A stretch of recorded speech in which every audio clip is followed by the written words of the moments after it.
¿Hay un día oficial del genocidio armenio o yo estoy equivocado en cuanto a la polémica histórica respecto de cuándo, de si puede precisarse el comienzo del genocidio? No de los armenios, sino a los armenios, ¿no? Porque esa aclaración gramatical a veces viene bien.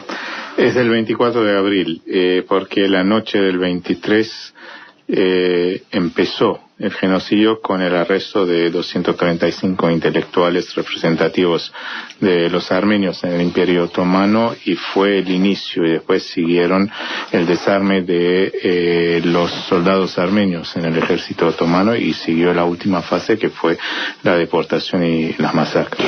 Está aquí para cerrar Marka Hashik Dergugasyan, ¿está bien? Perfecto. Es doctor en estudios internacionales por la Universidad de Miami, además realizó la maestría en Relaciones Internacionales de Flaxo, es profesor en la Universidad Nacional de Lanús, también en la de San Andrés. Hashik es de familia armenia, en realidad naciste en el Líbano. Yo nací en el Líbano, sí. Viniste a la Argentina en el 87, tenías 24 años. Correcto. ¿Y por qué te viniste? Me vine porque me habían propuesto de ser el editor del diario Armenia, de la sección Armenia. Pensé que era una buena oportunidad para conocer esta parte del mundo. ¿Y fue? ¿Y fue? Por supuesto, estoy acá. Además, me fui 4 años y volví. ¿Te fuiste 4 años a dónde? A Estados Unidos para hacer mi doctorado, pero volví. ¿Por qué se puede decir que te especializaste en el tema del genocidio de los armenios a los armenios, contra los armenios? Fue algo, uno puede decir, casi natural, ¿no? Porque yo me crecí en una época en que después del cincuentenario la tercera generación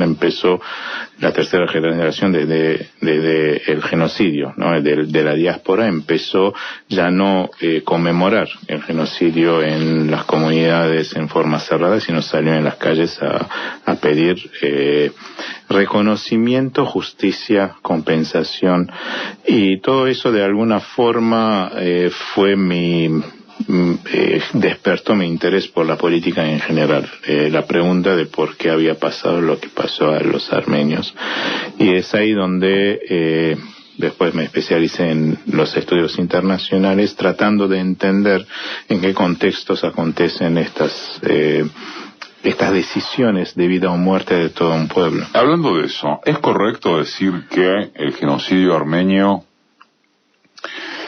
con la muerte y deportación de cuánta gente? 1,5 millones. 1.200.000, una cosa así, ¿no? 1,5 millones. 1,5 millones. Es la cifra que se calcula que era la mitad de la población armenia. Ok. ¿Es correcto caracterizar al genocidio armenio como el preludio del genocidio nazi?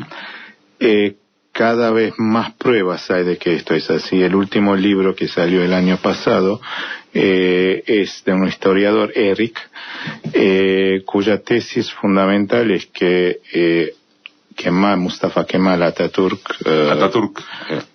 había sido un modelo para los nazis en la forma en que había creado, homogenizado la identidad turca, en la forma en que había dejado en el olvido lo que había pasado a los armenios.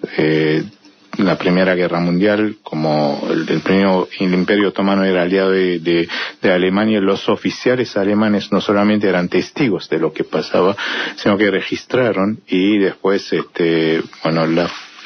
la frase de Hitler, ¿quién se acuerda hoy de los armenios?, es el primer indicio de que había una fuerte vinculación que muchos negaron, y cada vez más aparecen que el modelo de la solución final de los armenios era un modelo para muy presente de los judíos. Un libro de Daniel Rafecas, La solución final, el juez sobre el Holocausto, tiene un tercer capítulo donde fundamentalmente dice que si los nazis hubieran ganado en el frente oriental, antes de las cámaras de gas, la solución iba a ser deportar los judíos de Europa a Siberia. que es un poco el desierto de Derzor en Siria, donde deportaron a los armenios, dejaron que se mueran de hambre, masacres, etcétera. Siberia no es el calor, es el frío, y otra vez es el olvido, la no existencia de toda una población. Los turcos niegan la existencia del genocidio. El Estado turco. El Estado turco. Perdón, pero igual, ¿por qué? ¿Hay chequeado que en la población turca hay una corriente adversa a lo que el Estado turco históricamente siempre ha hubo señalado? Siempre hubo, pero ¿qué, mayoritario? No, siempre hubo excepciones. Uno es el gobernador de Alepo, que recibió un telegrama de quien era el ministro del Interior y el mayor, organizador de la solución final, Talat Pasha, y él que decía que hay que deportar a los armenios, masacrar y no tener piedad ni a mujeres, ni a niños, ni a ancianos. Y el gobernador de Alepo dijo que yo no puedo seguir estas órdenes. Y hay muchos ejemplos que salvaron a armenios. De hecho, se están revelando hoy armenios descendientes de armenios islamizados y armenias islamizadas, turquificadas, que reclaman su identidad. Pero cada vez más hay sectores, historiadores turcos, intelectuales como Orhan Pamuk, en su momento el escritor kurdo Yashar Kemal, que reivindican el genocidio, lo hablan directamente. ¿Reivindican el genocidio? Reivindican el reconocimiento. El reconocimiento del genocidio. Por supuesto. Y tienen estudios espectaculares. El Estado turco oficialmente dice que no existió tal cosa, que hubo una guerra de guerrillas, que también murió y mucha gente del lado turco. Es una de las versiones. Hasta prácticamente el 65 la política oficial era el silencio. ¿Del gobierno turco? Del gobierno turco. Y no había forma, se conocía el genocidio. No hay genocidios desconocidos. Hay silencio y complicidad del silencio. A nadie se le ocurría negar el genocidio armenio porque era un hecho histórico. De hecho, Rafael Lemkin lo dice explícitamente cuando inventa la palabra genocidio. Dice el primer ejemplo del siglo XX en los tiempos modernos, el genocidio a los armenios en el Imperio Otomano. Y después empieza una política de negación internacional explícita, donde pasan por negar los hechos, relativizar los hechos, decir que es un dolor común. Hay variantes del negacionismo soft y negacionismo más duro. Escúchame, Hashik, y eso, el negacionismo internacional, ¿con qué tiene que ver? ¿Con que Turquía entraba a la OTAN? ¿Con que Turquía se occidentalizaba? ¿Con que convenía llevarse bien con Turquía? En primer lugar, la complicidad, por supuesto. La llamada guerra de independencia de Turquía es el levantamiento de Mustafa Kemal contra los aliados. En este momento hubo un acuerdo con los bolcheviques, que tenían un enemigo común, que eran los aliados. En segundo lugar, la posición geopolítica de Turquía, desde donde los aliados podrían de alguna forma, antes de que la palabra fue inventada estratégicamente, contener la expansión del bolchevismo. Y la neutralidad de Turquía hasta la Segunda Guerra Mundial, pese a que había muy fuertes simpatías por el nazismo en Turquía, de alguna forma consagró el silencio. Y después del 52, cuando Turquía ingresa en la OTAN, directamente, eso se transforma en una, no hay que enojar un aliado tan importante como la OTAN, que es el país fronterizo con la Unión Soviética. ¿Por qué se busca el reconocimiento al margen de aspectos morales? ¿Qué implicaría en términos de reparación histórica, por fuera de lo moral, por fuera del honor a la verdad, que se admitiese por parte de la comunidad internacional y por parte del Estado turco que masacraron a los armenios hace 100 años? El 29 de enero del 2015 se hizo público una declaración panarmenia por el centenario, y ahí explícitamente se decía que lo que llamamos compensaciones se piensa en 3 niveles: internacional, comunitario e individual. En el caso de internacional, que implica una diplomacia armenia activa con respecto a las relaciones bilaterales, ahí hay todo un paquete que se prepara para hablar del genocidio con el Estado turco. A nivel comunitario, uno de los ejemplos es la demanda que hace el Católicos de la Gran Casa de Cilicia, con sede en Antalya, Aramel I, conjuntamente... Pero eso no se entendió. ¿La demanda la hace?